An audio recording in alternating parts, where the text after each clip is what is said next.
Hello everyone, I hope you had a great day. Today we are looking at some new malicious compliance stories, where people comply to the letter but not the spirit of a request. I hope you enjoy them. The first story is called "We Don't Have Enough Fries." This happened to a friend of mine and someone who I worked with for over 20 years. Let's call him Scott. In the late 80s, Scott worked at a Burger King, was still in high school. For the first few months he always worked the late shift and business was usually slow.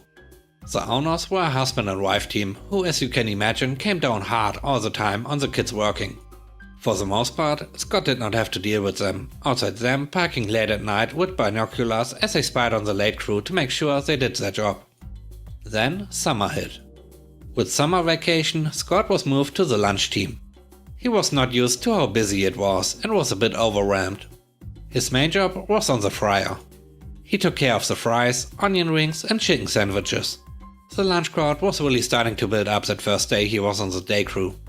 And the wife owner walks by Scott, looks over his shoulder and in a very harsh voice tells him, "Put down more fries," which Scott does. A few minutes later she walks by again, even more agitated, and screams, "Put down more fries, we don't have enough." Scott puts down more. A third time she comes by and grabs him by the arm and pulls him around. She got right up in his face and said, "Are you some kind of idiot? I said put more fries down, now." So Scott did the only thing he knew how to do. He filled every fryer with as many fries as would fit and loaded every single row with as many fries as you could possibly put down. Soon the basket that held the finished fries was overflowing because he had so many. Well, the boss comes around, raises her hands in the air and starts screaming, "You made too many effing fries!" At which point Scott had enough. He picked up a mustard and ketchup bottle and squeezed them both right into her face and clothes, yelled "I quit" and stomped out of there. He said he was shaking so bad driving home and was worried the police would show up, but they never did. The next story is called "This Law is Not Specific Enough." A friend of mine lived in a pretty big neighborhood with a pretty strict HOA. He was the first house at the bottom of the hill that you saw when you entered. He asked and was allowed to add a garage onto his house and did so, siding it with cedar planks. It looked great. His HOA disagreed and told him the bylaws state all exposed walls must be painted. He tried to appeal but was shut down unanimously. So he checked the bylaws further and found that while it was stated that all exposed walls must be painted, there was absolutely no mention of any color restrictions. By the time he was done, each plank was a different primary color and there was nothing they could do about it. They were furious with him, but couldn't do anything about it. This was back in the early 90s. The HOA was created years after the neighborhood had been established. Maybe they assumed no one would use anything but tasteful colors. I hope you enjoyed today's video so far. If you liked the video, don't forget to press the like button, it really helps. And now, on to the next story. The third story is called "Completely Pointless Meeting." In the mid-2000s I worked for a small printing company. Our commercial work was on large lithographic machines, but we still had office printers and a number of staff who knew a lot about them. I don't think a single one of our office printers had been purchased new or even working. The owner just bought job lots of broken office printers for not a lot of money and then Frankenstamped them into working ones. We didn't often buy printer paper because we just cut leftovers from the factory to suitable sizes for the office. Overall, our office printing costs were extremely low, despite the fact that we printed tens of thousands of pages a year. I was a general office docs body. Among my duties was fielding calls for the director.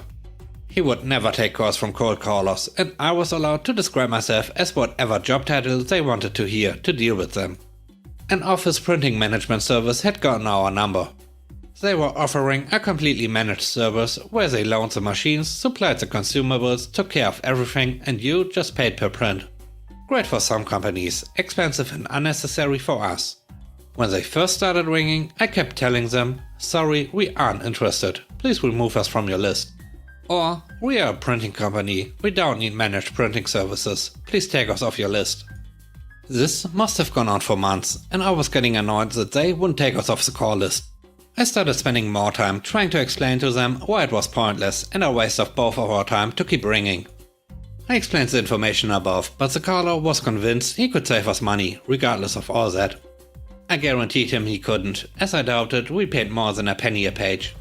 Naturally, he didn't believe me. As far as he was concerned, if I was answering the phone, I was the office junior, as no one important answers the phone.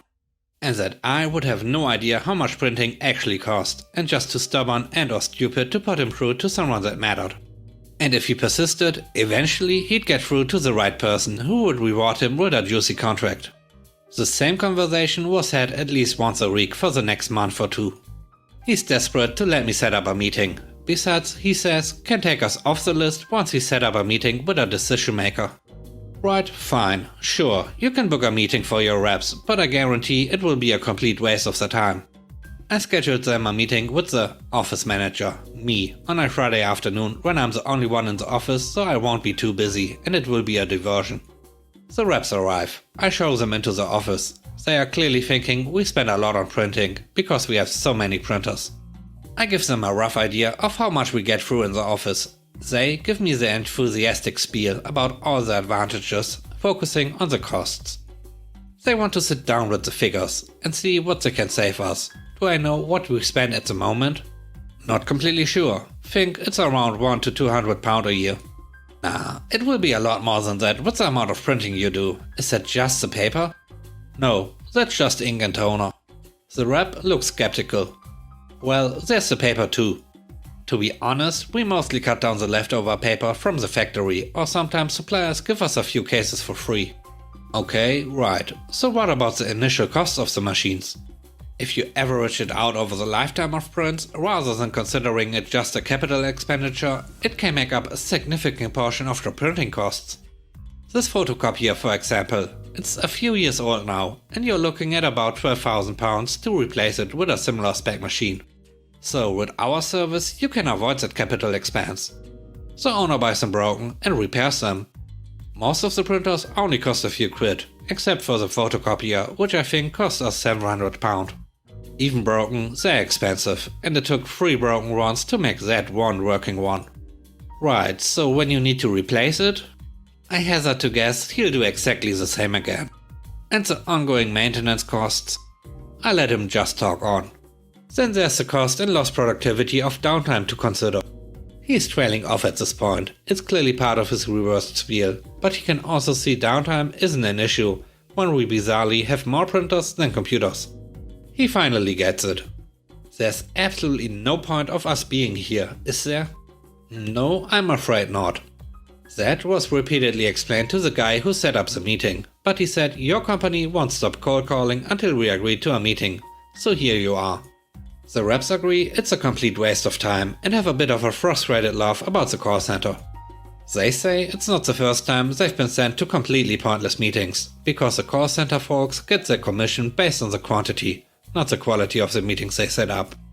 They don't bother giving me the quote. I never heard from the company again. The next story is called Cut the Hedge. My husband and I developed an unpleasant relationship with one of our neighbors. Mostly because this lady liked to adopt kittens, whom we adore. But then she basically froze them outside, where they invaded our backyard and preyed on cute native wildlife like tiny birds, chipmunks, bunnies and so on. There's a bylaw against this, and we made some use of it while she lived next door. After a couple of years we found out that she was selling and moving away. Yay! However, she was still mad at us, and she shared her feelings with her real estate agent. The agent fought it over and called the very nice and polite bylaw officer to visit us, because the hedge between our two properties was technically too high. It was maybe 6 feet high and needed to be half that. There's no real reason for this rule, since we are on the outside of a bend in the road and visibility is fine, but whatever. My husband readily agreed to have at this lush beautiful green hedge and got out there right away with his heaviest equipment. I quickly realized why he was so cheerful about this big job. As he cut the hedge to half its height, of course, most of the greenery was trimmed away. The result was a stark and temporarily sad-looking collection of bare branches and twigs. He carefully cleaned up after himself, and we kept an eye out for the agent. We were so lucky to be there when she next arrived and emerged from her car. Let's say that my husband's malicious compliance did not exactly improve the curb appeal of the next door property. She stood there for some time, then noticed us regarding her from our living room with gratified expressions and marched away. So very satisfying, we still sometimes mention it to each other. The last story is called Okay, You Are the Manager. In my early 20s I worked at a Burger King in a college town. This place did well, but it was in an old crappy building that couldn't be altered due to local government issues. As a result, we had a lot of managers who would be there for a bit and then promoted to better places.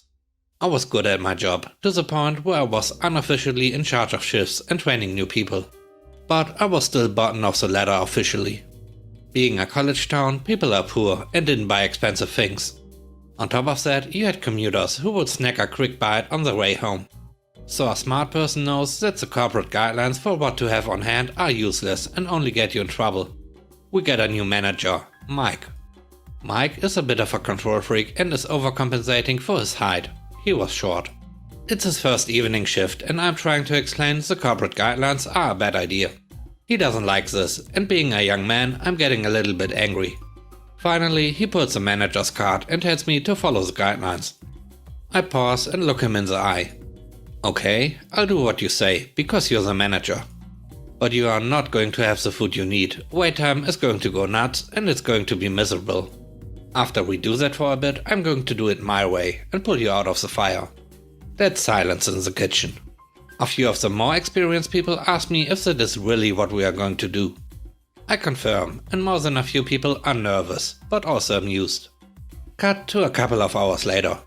Our parking lot is filled with people waiting, as is our lobby. On top of that, our drive-through time is at almost 10 minutes. I think our district manager might have even called in, because he watched this place like a hawk.